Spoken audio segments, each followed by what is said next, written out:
माँ, कितने कितने दिन हो गए आपसे मिले हुए। आज आपका चेहरा देखने का कितना मन कर रहा है। क्यों भेजा मुझे ऐसे घर में शादी करके? मैं इतना काम करती हूँ, फिर भी ये लोग कभी खुश नहीं होते। मेरी पांचों सासें, बड़ी माँ और उनकी चारों बहनें मिलकर मुझे बहुत दुख देती हैं। अरे ओ सहेली, कौन है? तुम मुझे पहचान नहीं पाई दोस्त? मैं तो तुम्हारी बचपन की सहेली दीपा हूँ। दीपा, तुम? इतने दिन बाद तुम्हें हमारी याद आई? मैंने तुम्हें कितनी सारी चिट्ठियां लिखी, तुमने एक का भी जवाब नहीं दिया। तुम्हें पता भी है मैं कितनी तकलीफ में जी रही हूँ। जानती हूँ, मुझे सब पता है मेरी दोस्त। मैं ये भी जानती हूँ कि तुम्हारी बड़ी माँ और उनकी चारों बहनें निर्मला, विमला, सरला और कमला सब तुम्हारे ससुराल में ही रहती हैं और तुम्हें बहुत परेशान करती हैं। हाँ, तुमने सही कहा। मेरी बड़ी माँ की चारों बहनों ने कभी शादी नहीं की और वे सब इसी शांति निवास में रहती हैं। ये सब जानते हुए भी मेरी माँ ने मेरी शादी इसी घर में करा दी। जिसके नसीब में जहाँ शादी लिखी हो वहीं होती है, इसलिए लोग कहते हैं कि शादी ब्याह में किसी का हाथ नहीं होता। ये सब ऊपर वाला लिखकर भेजता है। पता है, शादी के बाद मैं एक बार भी मायके नहीं गई। ये लोग मुझे जाने ही नहीं देते। मुझे ऐसा लगता है कि इस पानी में कूदकर जान दे दो। छी, ऐसी बातें नहीं करते। मरने की बात कभी नहीं करते। पता है, जिंदगी बहुत सुंदर है, बहुत रंगीन है। तेरा नसीब कितना अच्छा है कि तू अभी जिंदा है।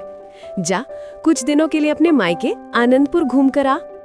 वो मुझे जाने नहीं देंगी। कुछ नहीं होगा, मैं कह रही हूँ ना, कुछ नहीं होगा। सब कुछ मैं संभाल लूंगी।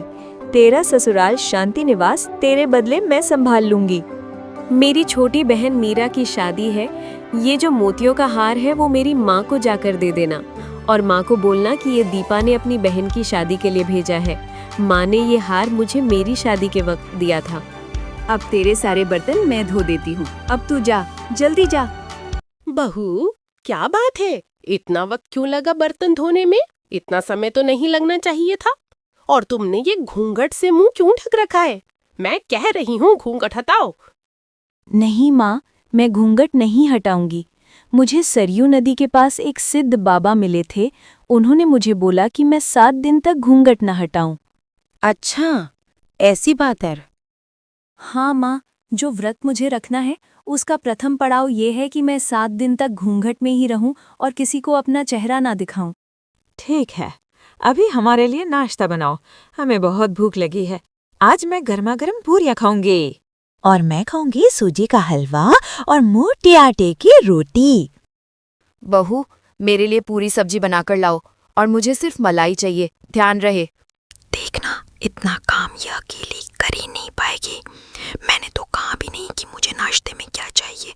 मुझे तो दही और कुरमुरा चाहिए। अब जब वो मेरा नाश्ता नहीं लाएगी तो मैं उसको मजा चखाऊंगी। ये लीजिए माँ। ये सारे काम इतनी जल्दी कैसे कर लिए तुमने? मुझे कुछ समझ में नहीं आ रहा। ये क्या? तुम्हें कैसे पता चला मुझे दही और कुरमुरा खाना है? मैंने तो बताया भी नहीं। आपने ही तो कहा था माँ। कल ही तो आप बता रही थीं कि आपको रोटी हजम नहीं होती।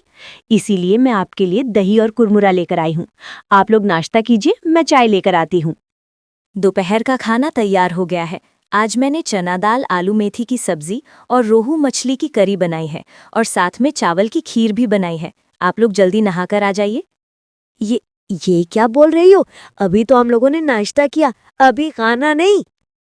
माँ, आप लोगों की उम्र हो गई है, आप जल्दी खाना खाइए, देर मत कीजिए, नहीं तो आपको हजम नहीं होगा। मैंने आपके सबके नहाने का पानी तैयार कर दिया है, जाकर नहा लीजिए। ये सब क्या हो रहा है? कुछ समझ में नहीं आ रहा है। ये इतनी जल्दी जल्दी कैसी कर रही है? हमें कड़ी नजर रखनी पड़ेगी उसके ऊपर। वो सिद्ध बाबा के पास से कोई गुप्त मंत्र सीख कर आई होगी।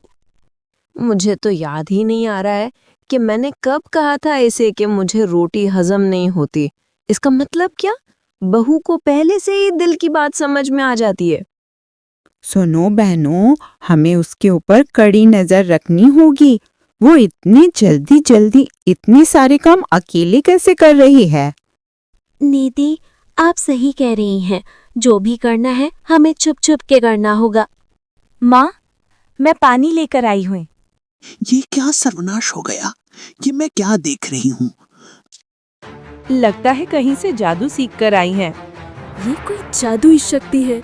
इसे सिद्ध बाबा से कोई वरदान मिला है। हमें ऐसी जादू जानने वाली बहू नहीं चाहिए। ये सब हमारी गलती है। ये उसी की सजा दे रही है। अगर हम लोग सब मिलके काम करते तो बहू ऐसा नहीं करती। चलो हम अपनी गलती की माफी मांग लेते हैं तो हमें अपनी पुरानी बहू वापस मिल जाएगी। बहू रानी, बहू रानी, ओ मेरी प्यारी बहू रानी, तुम सुबह से काम कर रही हो ना? जाओ, जाकर थोड़ा आराम कर लो। सारे जूठे बर्तन हम सब मिलके धो लेंगे। अरे नहीं माँ, नहीं, आपकी उम्र हो गई है, आप ये सब नहीं कर पाएंगे। आप जाकर सो जाइए, मैं सब कुछ संभाल लूंगी।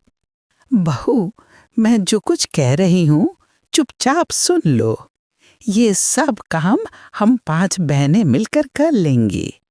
तुम दिन भर बहुत काम करती हो बहू, अब जाकर आराम कर लो। सुनो बहू, 1 साल से तुम मायके आनंदपुर नहीं गई हो।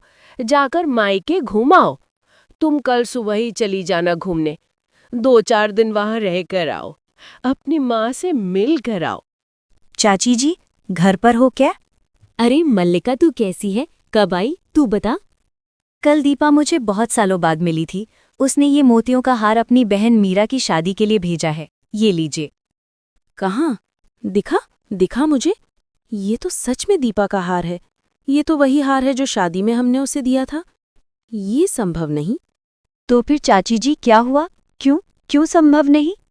क्यों संभव नहीं? क्योंकि 3 महीने पहले ही तेरी सहेली दीपा मर चुकी है। क्या? ये आप क्या बोल रही है?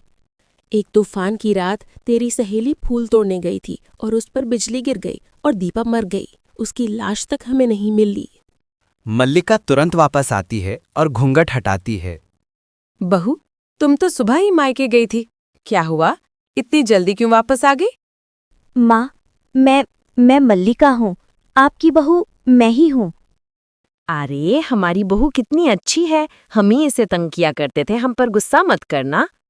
नहीं बहू, व्रत मत रखना तुम, घूंघट मत डालना। हाँ बहू, हमने बहुत बड़ी गलती कर दी। हमने बहुत अत्याचार किया। अब हम सारे काम सब लोग मिलकर करेंगे। तुम अकेली नहीं करोगी। तुम हम 5 नावों की एक बेटी बनकर रहोगी। तुम्हारा चांद जैसा मुखड़ा घूंघट के पीछे देखने को तरस गए थे हम। तुम्हारा चेहरा देखकर कितना अच्छा लग रहा है।